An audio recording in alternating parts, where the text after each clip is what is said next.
Nous allons accueillir à présent Andrea Del Lungo, qui est professeur à l'Université de Lille et qui va rouvrir la fenêtre qu'il avait ouverte en 2014, ce livre qui a été publié dans la collection de Gérard Genette aux éditions du Seuil, La fenêtre, sémiologie et histoire de la représentation littéraire.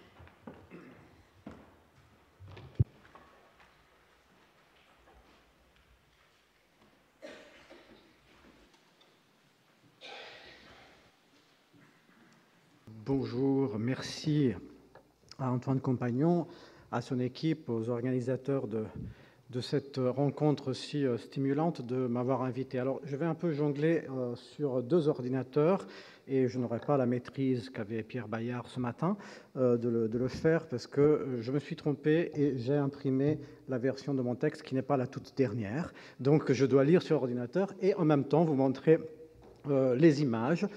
Et je me permettrai aussi de commencer cette réouverture de la fenêtre de mon livre donc, de 2014 par une petite réflexion personnelle, je dirais peut-être même existentielle. Je ne sais toujours pas, alors que je viens d'avoir 50 ans, si dans nos vies d'enseignants-chercheurs, nous choisissons nos objets d'études ou si nous sommes choisis par nos objets d'études. Et je me rends compte, en retraçant donc mes recherches, que j'ai toujours étudié, tout ce que j'ai étudié relève au fond d'un seul concept, d'une seule image, qui est celle de la frontière. D'une frontière que j'ai déclinée comme frontière du texte littéraire dans l'ouvrage sur l'Incipit romanesque de 2003, frontière de la représentation, frontière disciplinaire, frontière critique dont je vais parler aujourd'hui, seuil à double sens, signe à double sens, contradiction poétique et idéologique que j'ai analysé notamment dans le cas de Balzac, image seuil comme celle de la fenêtre dont je vais parler aujourd'hui. Or, je me rends compte qu'en commençant ce parcours de recherche, j'ai franchi une frontière, cette fois-ci une frontière géographique bien réelle, choisissant de vivre et de travailler en France, de quitter donc mon pays, de faire l'expérience de l'altérité, voire de l'étrangeté, jusque dans la langue, pour comprendre enfin que l'on peut habiter plusieurs espaces, que l'on peut incorporer plusieurs langues, bref, qu'il est possible d'effacer ces frontières ou au moins essayer de les effacer, ce qui était au fond l'utopie de ma génération. L'utopie qui n'était plus celle de mai 68, j'avais alors 1 an, mais plutôt celle de pouvoir partir, de pouvoir franchir ces frontières. Je compte parmi ceux qui avaient déjà les valises prêtes il y a 4 jours pour éventuellement repasser la frontière, mais je suis très content d'être toujours là. Dans le champ de mes propres recherches, j'ai toujours voulu imaginer la frontière comme un seuil ouvert. Voilà pourquoi la réouverture d'aujourd'hui, comme un lieu de passage, comme un lieu de transition. Non seulement au niveau des thématiques que j'ai pu aborder, comme la fenêtre, mais aussi en ce qui concerne les approches théoriques du domaine littéraire, constamment croisées dans mes travaux, ce qui ne va pas sans problème, je le montrerai, j'espère, aujourd'hui, en faisant une autocritique, constamment croisées dans mes travaux en vue donc d'un décloisonnement critique et disciplinaire. Alors, cette petite réflexion préalable, en guise de captatio, me permet de légitimer le sujet de mon livre, La fenêtre comme frontière, et de le légitimer dans l'actualité, dans cette situation de crise où les frontières se trouvent à nouveau tracées. Au fond, cette réflexion un peu politique permet aussi de trouver une utilité à ce travail. Les frontières, et je pense que Marielle en a déjà un peu parlé, Françoise Lavocat sans doute va en reparler, les frontières sont un objet littéraire par excellence. Je dirais même que l'une des spécificités de la littérature consiste à interroger les frontières entre soi, l'autre et le réel, et que cette spécificité, cette interrogation constitue la littérature en tant que forme de connaissance, en tant que forme de connaissance de la réalité, autre que d'autres disciplines de la connaissance, et en tant que lieu d'un questionnement sur la connaissance. Je vais revenir donc sur cette image, celle de la fenêtre, dont j'ai traité dans cet ouvrage. C'est une image multiple. La fenêtre est en effet un objet référentiel, un objet de la réalité quotidienne, Une image aussi à double sens du terme, une représentation littéraire, mais aussi un objet à valeur métaphorique. Selon Philippe Hamon, c'est un technème qui préside à l'organisation de l'espace, notamment en ouvrant l'espace descriptif, dans les textes réalistes essentiellement. C'est un thème qui traverse l'histoire littéraire, c'est Jean Rousset qui l'a montré notamment à propos de Madame Bovary. Cette centralité absolue de l'image dépassait, à mes yeux, le statut thématique de la fenêtre. La fenêtre articule le réel et sa représentation, distribue les espaces, mais aussi elle inscrit un sujet dans sa relation au monde et constitue ainsi un objet herméneutique. L'image de la couverture du livre au seuil, donc c'est La femme à la fenêtre de Caspar David Friedrich. Je vous montre aussi l'image concurrente parce que l'éditeur m'avait proposé aussi une fenêtre avec vue de Bonnard. Et si j'ai choisi l'image de Friedrich, ce n'est pas par classicisme, mais tout simplement parce que cette image inscrit précisément le sujet. Il n'est pas de fenêtre sans sujet, sans point de vue regardant, dans ma vision et dans la vision littéraire que j'ai essayé de montrer dans cet ouvrage. La fenêtre, comme tout seuil, unit et sépare à la fois. Elle est donc au cœur d'une dialectique entre l'intérieur et l'extérieur, dont les déterminations spatiales se chargent de valeurs symboliques métaphoriques. C'est aussi un seuil entre le privé et le public, car toute fenêtre présuppose une maison ou une demeure conceptuelle et installe donc une relation entre un lieu clos et un espace ouvert. Ainsi, comme je le disais, à travers ce seuil toujours double, c'est une relation du sujet au monde qui se joue, relation en réalité ternaire entre l'intérieur, l'extérieur et un œil mobile qui regarde, qui articule la disposition des espaces. La fenêtre elle-même regarde, selon une métaphore ancienne qui fait de la fenêtre l'œil d'un corps maison, mais elle est aussi regardée, elle laisse pénétrer les rayons de l'amour, toujours selon une métaphore ancienne. C'est le lieu qui articule donc cette définition identitaire de l'individu à une relation complexe à l'altérité. De mon point de vue, j'avais donné cette définition. La fenêtre est un espace réel, imaginaire ou fantasmatique qui rend accessible à nos sens cet infini insaisissable qu'est le monde. Elle permet donc un accès à la connaissance, elle articule le voir au savoir par son rôle de cadrage, sans oublier que c'est une métaphore qui définit la représentation artistique, la création même artistique depuis la Renaissance. Je vais y revenir très rapidement. Alors pour moi, étudier cette image signifiait analyser les manières dont la littérature définit cette relation entre l'individu et le monde au sein d'une représentation qui donne à lire ce questionnement existentiel, l'intégrant au savoir historique, sociologique, scientifique ou conceptuel qu'elle inscrit dans le texte. C'est pour cela que, dans ma perspective, la fenêtre était moins un thème qu'un signe. Un signe, je vais revenir sur cette question, qui articule l'ensemble de ces relations. La fenêtre, donc, par la fenêtre, la littérature pense le monde. Or, malgré l'utilité, je dirais presque éthique, de cette interrogation sur la fenêtre comme frontière, j'ai souvent eu des doutes sur la pertinence de ce sujet dans le panorama de la critique actuelle. Je m'explique. Au moment où j'ai écrit cet ouvrage, exception faite de Philippe Hamon et de Jean Rousset, il n'y avait pas d'études sur la fenêtre, contrairement au domaine des arts visuels où beaucoup d'ouvrages, beaucoup d'expositions d'ailleurs, et de catalogues d'expositions avaient été publiés sur ce thème.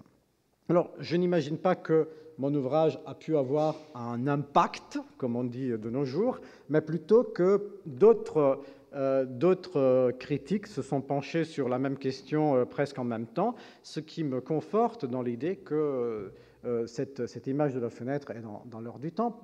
Par exemple, Émilie Piton-Foucault, alors de très mauvaise qualité cette image, qui a écrit une thèse de 1500 pages sur Zola, qui a pour titre Zola ou la fenêtre condamnée, la crise de la représentation dans le Rougon-Macquart. Toute la première partie de 300 pages porte précisément sur l'image de la fenêtre pour montrer à quel point, contrairement à ce que affirme Philippe Hamon, il ne s'agit pas là d'une transparence de la fenêtre permettant justement une ouverture descriptive, mais bien au contraire, que cette fenêtre est essentiellement opaque. Et puis un colloque à Besançon sur fenêtre, ouverture et perspective, qui date de 2015, dans une perspective complètement interdisciplinaire, croisant donc art visuel, littérature, architecture. Cet effet, avec d'autres études donc, qui entrent en résonance avec la mienne, m'a conforté parce que le risque était grand. J'étais confronté, au moment où j'ai écrit cet ouvrage, à un double héritage, celui post-structuraliste de Philippe Hamon, qui voyait dans la fenêtre justement un objet technique, un dispositif, et celui thématique de Jean Rousset, c'est-à-dire j'étais confronté à deux approches en partie dépassées, osons le dire, ou d'une certaine manière épuisées. Alors, l'objet de mon intervention aujourd'hui n'est pas de revenir sur les acquis de cet ouvrage, qui est encore disponible dans le commerce, donc vous pourrez utilement le consulter, voire l'acheter, mais de revenir sur la théorie, justement, sur cette difficulté théorique, et de faire une véritable autocritique pour montrer aussi dans quelle mesure cet ouvrage, bon, on va dire certaines parties, étaient ratées. Alors, ma volonté d'abattre les frontières m'a conduit à décloisonner aussi, autant que possible, les disciplines. Dans cet ouvrage, donc, sur la fenêtre, j'ai pu partir de Léon Baptiste Alberti, qui, à la Renaissance, donc, c'est la traduction française de son traité sur la peinture, de Pictura, qui, à la Renaissance, donc, utilise cette image comme une métaphore de la création artistique. J'ai d'ailleurs voulu montrer que cette image simpliste de dire, voilà, le peintre ouvre une fenêtre et peint ce qu'il voit au-delà de cette fenêtre, cette image est en réalité fausse, cette image référentielle, platement référentielle de la peinture, et que ce que dit Albert, c'est plutôt que la fenêtre est une fenêtre imaginaire. Dans le texte italien vulgaire qu'il a publié l'année suivante, Albert, la question est beaucoup plus claire, c'est une fenêtre imaginaire, c'est le lieu où la peinture aura lieu, précisément, c'est-à-dire c'est un lieu de genèse de la création. Et j'ai voulu poursuivre ce dialogue disciplinaire, je passe un peu plus rapidement, sur la fenêtre portative, qui effectivement trace les lignes de la perspective et qui est ici montrée par Dürer, mais aussi sur l'architecture, et voilà un palais florentin qui a été précisément construit par Alberti lui-même, où les fenêtres, et notamment les fenêtres du premier étage, se trouvent à environ 4 mètres de hauteur par rapport au sol, alors que les bifores du premier et du deuxième étage se trouvent à 2 mètres.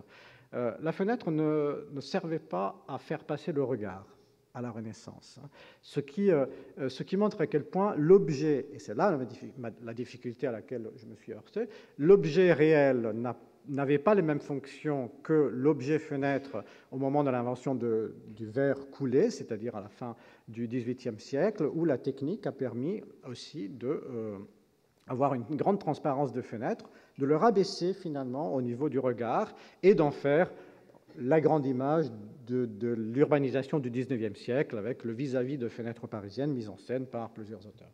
Ce qui m'a interpellé aussi, c'est qu'à la naissance de la photographie, voilà la première image photographique fixée sur cuivre par Niepce, à la naissance de la photographie est une fenêtre également.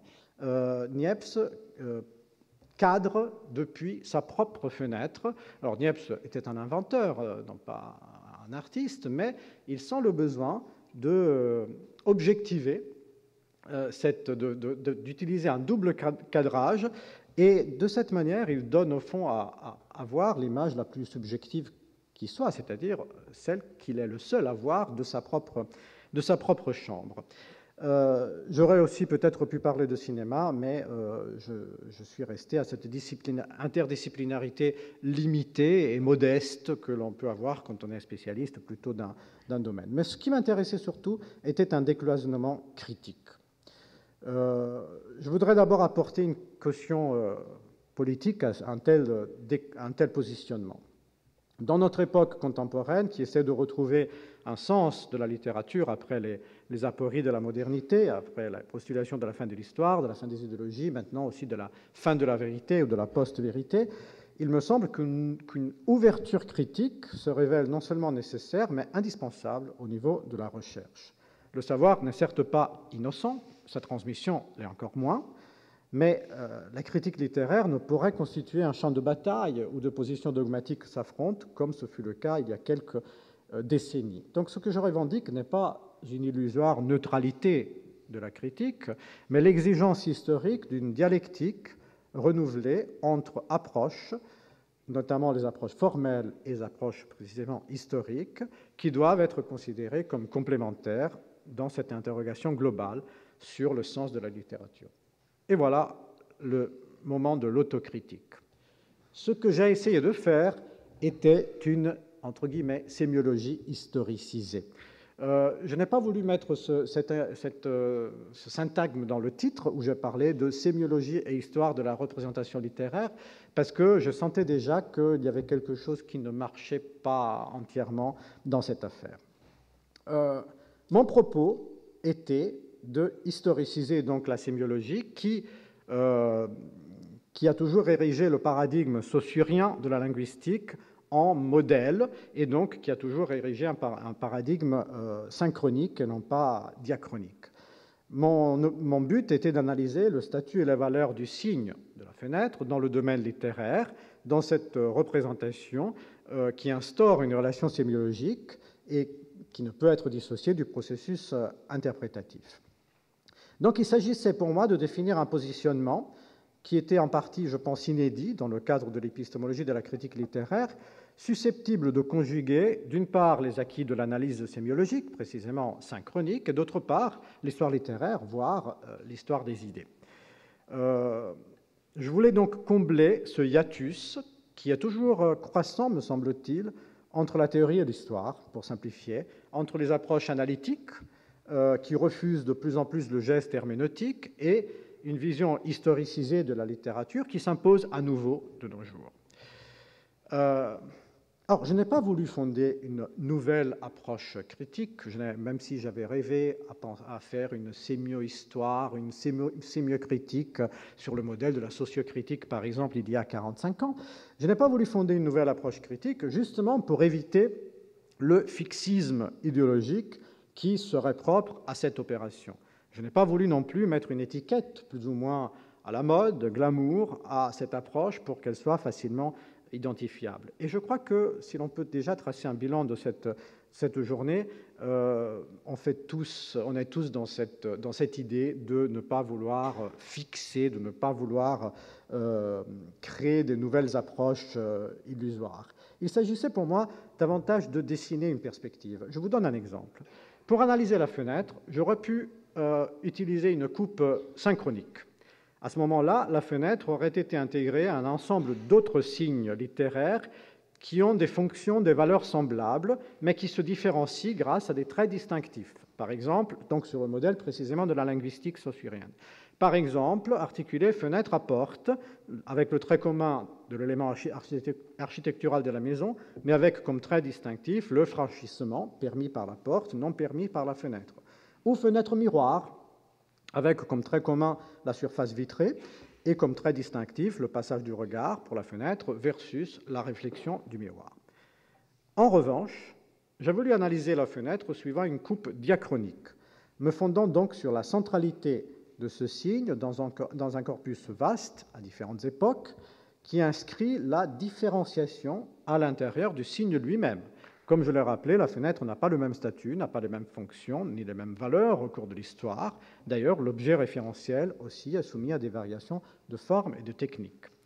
Cet ensemble de variations devient dès lors irréductible au schéma synchronique qui implique une définition fixe, stabilisée du signe, qui peut, sur la base de cette définition, se différencier ou s'opposer à d'autres signes par des traits distinctifs.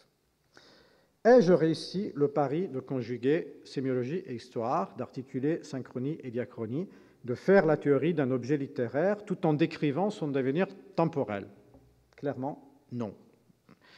Je me suis en revanche confronté à cette grande difficulté qui reste à mes yeux irrésoluble et qui consiste précisément à associer la théorie avec sa quête d'universaux et sa fondamentale atemporalité avec l'histoire, avec ses incessantes variations, avec les particularités, les spécificités qui constituent autant d'exceptions aux axiomes théoriques. D'ailleurs, ce flottement, voire ce ratage, est parfaitement perceptible dans l'ouvrage, dans mon ouvrage, qui commence par des affirmations théoriques fortes, par l'ambition de faire de la fenêtre un objet théorique, précisément, par la définition aussi de ses fonctions, qui préside aussi à la partition de l'ouvrage, mais cette strette théorique initiale se délie progressivement, se dénoue dans une harmonie lente, dans une analyse qui joue sur les leitmotifs, justement, qui s'attarde sur des improvisations ad libitum. La phrase finale de mon ouvrage, je l'ai relu avec horreur, c'est de dire, après l'affirmation théorique initiale tonitruante, que cet ouvrage était une contribution à l'histoire du regard et de la représentation que la littérature permet de tracer. Donc finalement, j'ai récupéré l'idée du regard qui était autre que l'affirmation théorique initiale. En 5 minutes, je vais donc me soumettre à un exercice pétro-bayardesque, donc à la Pierre Bayard, voilà, qui consiste à essayer d'améliorer une œuvre ratée, la mienne, hélas, dont je réécrirai quelques parties. En fait, j'ai trop insisté sur la question du signe, et de cette manière, je suis peut-être aller trop rapidement à des conclusions ou à une tentative de typologie qui s'est révélée fallacieuse. Le problème essentiel, c'est celui d'une définition que j'ai donnée d'une catégorie supérieure de signes que j'ai appelée hypersignes. Pardon, je me trompe. Voilà. Qu'est-ce qu'un hypersigne? Pour moi, la fenêtre, bien évidemment, était un hypersigne. Qu'est-ce qu'un hypersigne? Définition malheureuse. C'est un noyau de la représentation artistique qui articule autour de lui le système de signes instauré par l'œuvre. Par sa centralité, il donne un sens à d'autres signes et permet de fonder des paradigmes de connaissance ainsi que les modèles herméneutiques de son déchiffrement.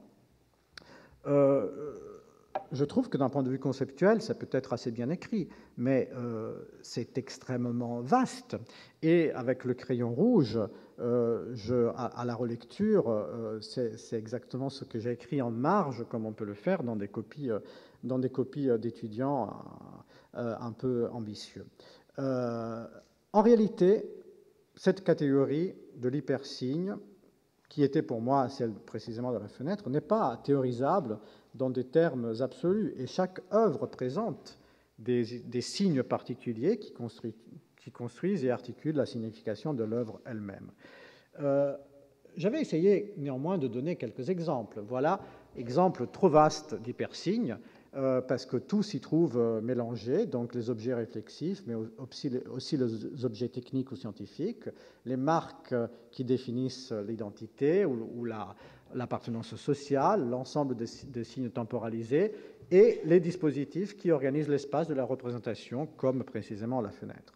Et là aussi, je mets un trait au crayon rouge à côté de mon propre texte pour me dire que cette définition est trop vaste et qu'elle risque de diluer le concept lui-même. Bref, si je pouvais réécrire quelques pages, non pas l'ouvrage en entier, je trouverais peut-être une autre manière de le dire, non pas hypersigne, non pas donc penser une catégorie supérieure de signes, mais plutôt penser à un signe que l'on pourrait qualifier de palimpseste. Le signe palimpseste, donc un signe dont les réécritures constituent autant de variations, qui est donc le même en termes de fonction et de statut, la fenêtre comme seuil par exemple, mais qui est aussi toujours autre à chaque répétition par ses dispositifs particuliers, à chaque réécriture, par les spécificités que le devenir historique lui assigne. Signe palimpseste ou peut-être intersigne sur cet intertexte interminable qu'est l'histoire de la littérature. Je pense que j'ai aussi trop insisté sur le signe comme indice, fourvoyé là par un paradigme 19e dont on vient de parler d'ailleurs, où le signe devient précisément le lieu d'un déchiffrement herméneutique qui permet l'accès à la connaissance. Mais je passerai sur ce point pour arriver à une conclusion. La conclusion est la suivante. La fibre théorique n'a pas résisté à l'historicisation d'un objet textuel. Et j'y pense encore, et je me dis comment faire articuler théorie et histoire. La fenêtre me paraît finalement irréductible à un seul statut du signe, à une disposition spatiale fixe, a des fonctions stables, elle m'apparaît surtout irréductible à tout effort taxinomique qui est le propre de la théorie littéraire. Mon objet, je l'avoue, s'est constamment soustrait aux catégories que j'essayais de définir pour lui assigner des valeurs générales et transhistoriques. Dans cet ouvrage, j'ai moi-même perdu ma fibre théorique, au début malgré moi, mais après je me suis laissé emporter, je me suis abandonné, au point d'abandonner la forme analytique qui est propre à la théorie, au profit d'une forme complètement démodée, celle du commentaire, dont je défendrai pourtant la pertinence. Au lieu de procéder à une dissection analytique, à cet étiquetage textuel indispensable au développement de la théorie littéraire qui trouve, grâce à ce travail préalable, ses propres catégories, je me suis livré à une forme d'analyse antitaxinomique, à un commentaire qui m'a parfois conduit, au fil de la plume, à m'éloigner de mon propos initial, voire à contredire mes efforts théoriques. Commentaire qui avait cependant pour but de déplier les potentialités sémantiques du texte, donc une forme de discours humble, peut-être servile même, mais utile à ce qu'on pourrait dire, on pourrait appeler une compréhension, et si possible une pleine compréhension du texte. Je ne regrette rien, cependant. Il ne s'agit pas maintenant de fermer les fenêtres et d'oublier ce livre, mais bien de le rouvrir, en particulier devant cette civilisation de la transparence, prétendue transparence, qu'emblématisent de nos jours les immeubles entièrement vitrés, mais aussi, surtout, devant ce nouvel avatar de la fenêtre qu'est l'ordinateur, avec son système opératif Windows, dont voici le dernier logo, où les 4 carreaux de la fenêtre deviennent un espèce de miroir, mais qui en même temps illumine, projette de la lumière vers l'écran de l'ordinateur, précisément sur lequel on le regarde. Dans la conclusion de mon ouvrage, j'évoquais rapidement les éléments de continuité entre les fenêtres mises en scène dans la littérature et cette nouvelle fenêtre virtuelle, celle de l'ordinateur. J'en suis moins convaincu aujourd'hui. L'une des caractéristiques des réseaux sociaux, par exemple, serait l'effacement de la frontière entre espace intime et espace social, de cette frontière salutaire, au fond, que la littérature a constamment interrogée. Et cet effacement me semble illusoire, voire pervers, du moment que cette nouvelle forme relève de l'isolement et risque de nous engloutir dans un réseau qui n'a qu'un simulacre relationnel. Je crois qu'à plus forte raison, devant cette civilisation numérique, cette situation politique qui retrace inlassablement des frontières, je crois qu'à plus forte raison, disais-je, la littérature trouve sa raison d'être, voire son devoir moral, dans la nécessité historique d'interroger les frontières du sujet, de l'autre, du réel, de discuter les frontières des appartenances sociales et nationales, de dépasser les frontières idéologiques au sein d'une critique pluraliste, entre guillemets. Je le mets entre guillemets parce que l'adjectif est de Barthes, qu'il a écrit à la fin de son compte-rendu d'enseignement du séminaire sur Sarrasine en mai 1969. Il appelait une critique pluraliste, celle qui serait capable aujourd'hui de dépasser les frontières, de rouvrir les fenêtres. Je vous remercie. Merci beaucoup, Andrea Del Lungo, pour cette lecture sévère d'un très beau livre. La discussion sera brève, on peut se donner une dizaine de minutes de discussion, si vous êtes d'accord. Pour l'ouvrir, je voudrais faire état à la fois d'une expérience et puis une petite question. L'expérience, c'est celle justement de la beauté et de l'utilité de ce livre. C'est grâce à ce livre que une de nos étudiantes à l'EHESS a mené un très beau travail qui justement d'emblée pouvait ne pas être thématique sur les portes dans la poésie du XXe siècle. Il y a quelques années, c'est un sujet qui aurait pu sembler un peu convenu, un peu ordinaire. Mais grâce au travail qu'avait fait Andrea sur la fenêtre, on y trouvait d'emblée, on y reconnaissait d'emblée un objet épistémique, et puis on pouvait tout de suite s'interroger sur la grande présence des portes et la recherche de respiration dans beaucoup de textes poétiques, littéraires, mais aussi sociologiques ou d'anthropologie critique de la modernité, qui tournent tous autour des portes.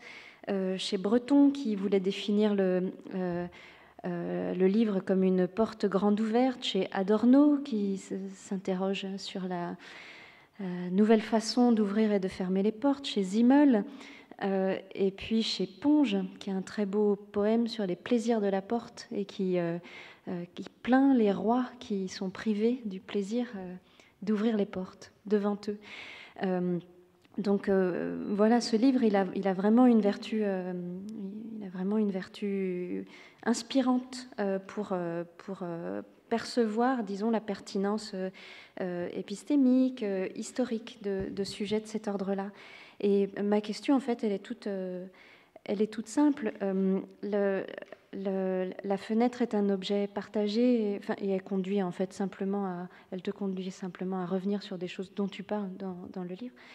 Est un objet partagé entre roman et poésie, et elle n'a pas du tout le même sens dans le roman, où effectivement elle a un rôle d'embrayeur, disons, elle allégorise la mission mimétique du roman. C'est vraiment l'objet qui à la fois met en œuvre et met en débat le geste même de la représentation, du regard, du point de vue. Et en poésie, elle est très présente chez Baudelaire. Et voilà, est-ce que tu pourrais revenir sur son sens, sur celui des fenêtres, des contours, des balcons, qui existent tout autrement en poésie que dans le roman? Sur le sens de ce partage générique ou oui. sur le... Oui, en effet. Le corpus que j'ai abordé est un corpus transgénérique, même si je suis plutôt spécialiste du roman, donc j'avais toujours peur de dire des âneries sur la poésie. Mais la métaphore de la fenêtre naît effectivement, l'image de la fenêtre naît en poésie parce que c'est surtout Pétrarque qui l'utilise, pas avec une fréquence extraordinaire, parce que dans le Canzoniere, il y a 6 ou 7 occurrences de la fenêtre, mais avec une centralité thématique très forte. Alors, sur la différenciation fonctionnelle des fenêtres suivant les genres, j'en suis moins convaincu, parce qu'il est clair qu'il existe une spécificité poétique des fenêtres dans l'image tout à fait classique du poète à la fenêtre, où la fenêtre est à la fois un lieu de regard vers l'extérieur, mais aussi de repli vers l'intérieur, et chez le romantique, en quête d'une harmonie, bien évidemment, entre ces deux espaces. Alors, bien évidemment, cette posture-là, la posture lyrique, existe moins, on va dire, dans le roman. Mais mis à part cet élément, je pense que les fonctions de la fenêtre sont assez transgénérique, dans le sens où c'est une image centrale et que son articulation du dedans et du dehors fonctionne aussi bien en poésie que dans le roman, que d'ailleurs dans le poème en prose, parce que peut-être le texte le plus connu sur les fenêtres est le poème en prose de Baudelaire, qui s'intitule précisément Les fenêtres, où la même fenêtre est vue de l'extérieur et de l'intérieur, et la fenêtre devient le lieu, non pas d'une connaissance transparente, mais bien au contraire, d'un investissement imaginaire qui essaye de percer l'obscurité de ce qu'on ne voit pas, avec l'idée que ce qu'on ne voit pas est bien évidemment beaucoup plus intéressant, beaucoup plus fécond, comme l'écrit Baudelaire, que ce qu'on voit au soleil. Donc, il me semble que les fonctions de la fenêtre varient davantage selon les époques que selon les genres. Mais voilà une question à laquelle j'aurais peut-être pu répondre plus fermement dans cet ouvrage, même si je pense que j'ai volontairement mêlé poésie et roman pour montrer qu'on retrouvait les mêmes configurations, qu'on retrouvait souvent les mêmes articulations et les mêmes fonctions. Dans la poésie surréaliste, elle est faite pour couper en deux l'homme penché à la fenêtre et pas pour construire un terrain de réflexion épistémique sur les enjeux de la représentation. Oui, absolument.